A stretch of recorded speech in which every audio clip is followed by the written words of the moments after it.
और बहुमुखी व्यक्ति की संगत से बचना चाहिए, क्योंकि उसकी एक क्षण की संगति भी वर्षों की कमाई को नष्ट कर देती है। जय सच्चिदानंद सभी को। राधे राधे। कैसे हैं आप सभी लोग? आशा करती हूँ आप सभी लोग अच्छे होंगे। आज बहुत ही सुंदर संतों की वाणी से वचन लेकर के आई हूँ, शांति वचन भंडार से। आशा करूंगी आप सभी को पसंद आएंगे। कोई गलती हो जाए तो क्षमा करिएगा।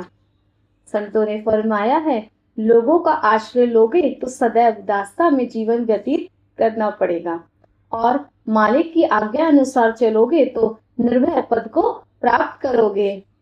जो केवल शरीर श्रृंगार करता है और आत्मिक उन्नति के लिए कुछ भी नहीं विचारता, उसे ऐसा मलिन व्यक्ति समझो जो वर्ष में केवल एक बार भी स्नान ना करे और प्रतिदिन वस्त्र बदलता रहे। संतों ने अपनी वाणी में आगे फरमाया है, तुम ऐसी भावना और पुरुषार्थ ना करो कि लोग मुझे बड़ा या अच्छा व्यक्ति समझें। लोगों से तुम्हें क्या उपलब्ध होगा? जो मिलेगा अपने शुभ विचारों और कर्मों से ही प्राप्त होगा। संत फरमाते हैं, यदि तुम्हारे कीर्तन व सत्संग करने में यह भावना निहित है कि लोगों से कुछ प्राप्त होगा, तो तुम स्वयं ही भूखे हो, तो दूसरों को तुमसे क्या प्राप्त होगा? संतों ने फरमाया है, माया है असत्य और भक्ति है सत्य।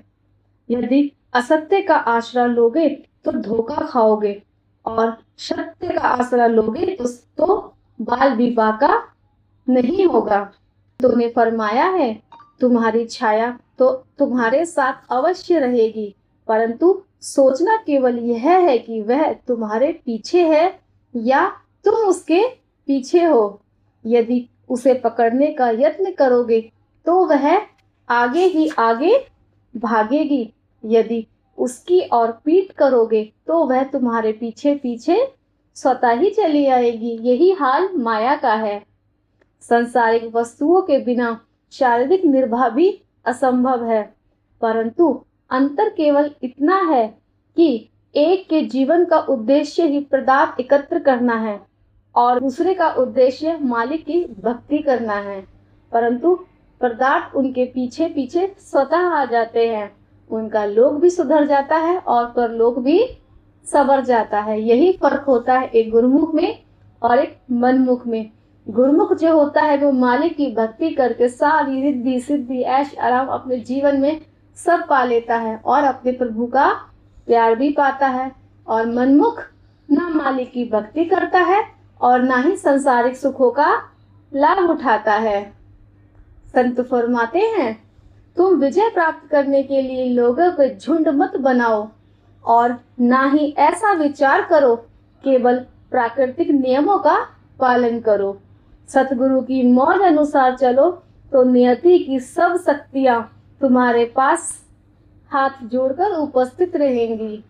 रिद्धि सिद्धि धन दौलत शौहरत ये सब तो मालिक के लिए कुछ भी नहीं है। अगर हम अपनी भक्ति से अपने मालिक को अपने गुरु को प्रसन्न कर लेंगे तो ये सारी चीजें स्वतः ही हमें मिल जाएंगी।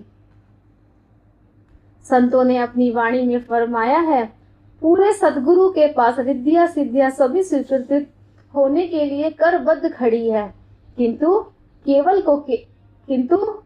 सेवक को केवल भक्ति की चाह ही रखनी चाहिए। मालिक के पास सब कुछ है, हमें वह सब कुछ नहीं मांगना है। हमें अपने मालिक से सिर्फ और सिर्फ भक्ति मांगनी है। श्री पंचम पातशाही जी फरमाया करते थे कि हमेशा अपने मालिक से अपने सतगुरु से हमें भक्ति की ही अरदास करनी चाहिए। तो भक्ति की अरदास कैसे करनी चाहिए? भक्ति दान मोह दीजिए गुरुदेवन के दे, और नहीं कछु चाहिए निश दिन तुमरे से। हमें प्रातः दिन उठकर सुबह को अपने मालिक से यही अरदास करनी चाहिए कि हे मालिक, अगर हमें कुछ देना है तो भक्ति दीजिए, हमें भक्ति का दान दीजिए, ताकि हम नित्य दिन आपकी भक्ति करें और अपने जीवन को सफल बनाएं। तो हमें मालिक का प्रेम भी प्राप्त होगा और सांसारिक सुखों की भी प्राप्ति होगी। संतों ने अपनी वाणी में आगे फरमाया है, संसार की बड़ी बड़ी पदवियों को प्राप्त कर स्वयं को कुछ समझ बैठना बुद्धिमत्ता नहीं है। इससे तुम्हें आत्मिक लाभ उपलब्ध नहीं होगा। संसार में सुख दुख रूपी द्वंद्व सदा से चला आ रहा है और सदा चलता रहेगा। कितनी ही विज्ञान की उन्नति हुई, परंतु संसार में दुख का निवारण नहीं हुआ। दुख का निवारण तब होगा जब संत सत्पुरुषों के बताए हुए नाम का सुमिरन करोगे, तभी सुख का अनुभव कर सकोगे। संत फरमाते हैं, जैसे लोहे के टुकड़े को चुंबक से स्पर्श कराने से उसमें आकर्षण शक्ति आ जाती है, वैसे ही जो साधारण मनुष्य भी स्वयं को नाम से संबंधित कर देता है तो उसमें एक प्रकार की प्राकृतिक आकर्षण शक्ति उत्पन्न हो जाती है, जिसके परिणाम स्वरूप सभी पदार्थ व लोग स्वतः ही चले आते हैं। संत अपनी वाणी में फरमाते हैं, तो जब तुम में अहंकार आएगा तो कष्ट भी आएंगे। यदि ईश्वर के निकट जाना चाहते हो तो अहंकार से दूर भागो, फिर तुम्हारी वाणी भी ईश्वरीय हो जाएगी। संतों ने फरमाया है, किसी भी वस्तु को प्राप्त करने के लिए उसका मूल्य देना पड़ता है। यदि योग को चाहते हो तो भोग को त्यागना ही पड़ेगा। संतों ने फरमाया है, सद्गुरु को अपने जीवन का एक एक पल व्यस्त रहकर हमें शिक्षा देते हैं कि तुम भी सदैव व्यस्त रहो तो बेकारी का विषैला सांप डंक नहीं मार पाएगा। महापुरुषों ने अपने जीवन में सर्दी गर्मी सहन कर, वनों में रहकर, कष्ट झेलकर हमें यह सिखाया है कि आराम तलवी या नजाकत रूपी भूत से स्वयं को बचाना चाहिए। महापुरुषों का आदेश है, जो सतगुरु की सेवा नियम अनुसार चलते हैं वे ही सच्चे सेवक हैं। जो केवल पूजा करते हैं लेकिन आज्ञा पर नहीं चलते, वे सच्चे सेवक नहीं हैं।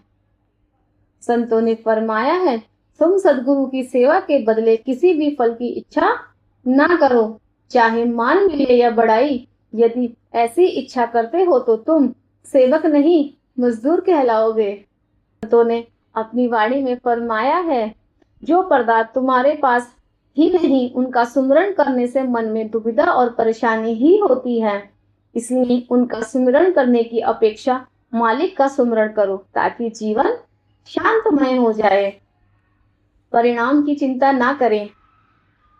संत फरमाते हैं, परिणाम की चिंता ना करें, उत्तम कार्य करते चलो तो श्रेष्ठ फल अवश्य प्राप्त होगा।